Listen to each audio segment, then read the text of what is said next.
ایک بادشاہ کا سبق آموز واقعہ۔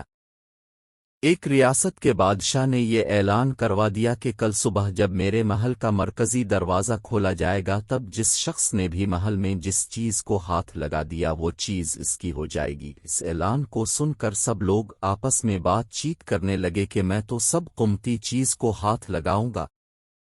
کچھ لوگ کہنے لگے میں تو سونے کو ہاتھ لگاؤں گا، کچھ لوگ چاندی کو تو کچھ لوگ قیمتی زیورات کو، کچھ لوگ گھوڑوں کو تو کچھ لوگ ہاتھی، کچھ لوگ دودھ دینے والی گائے کو ہاتھ لگانے کی بات کر رہے تھے۔ جب صبح محل کا مرکزی دروازہ کھلا اور سب لوگ اپنی اپنی من پسند چیزوں کے لیے دوڑے، سب کو اس بات کی جلدی تھی کہ پہلے میں اپنی من پسند چیزوں کو ہاتھ لگا دوں تاکہ وہ چیز ہمیشہ کے لیے میری ہو جائے۔ بادشاہ اپنی جگہ پر بیٹھا سب کو دیکھ رہا تھا اور اپنے آس پاس ہو رہی بھاگ دوڑ کو دیکھ کر مسکرا رہا تھا۔ اسی وقت اس بھیڑ میں سے ایک شخص بادشاہ کی طرف بڑھنے لگا اور آہستہ آہستہ چلتا ہوا بادشاہ کے پاس پہنچ کر اس نے بادشاہ کو چھو لیا۔ بادشاہ کو ہاتھ لگاتے ہی بادشاہ اس کا ہو گیا اور بادشاہ کی ہر چیز بھی اس کی ہو گئی۔ جس طرح بادشاہ نے ان لوگوں کو موقع دیا اور ان لوگوں نے غلطیاں کی، ٹھیک اسی طرح ساری دنیا کا مالک بھی ہم سب کو ہر روز موقع دیتا ہے،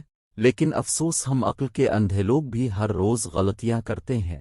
ہم اللہ کو حاصل کرنے کی بجائے اللہ کی بنائی ہوئی دنیا کی چیزوں کی آرزو کرتے ہیں، لیکن کبھی بھی ہم لوگ اس بات پر غور نہیں کرتے کہ کیوں نہ دنیا کے بنانے والے مالک کو پا لیا جائے۔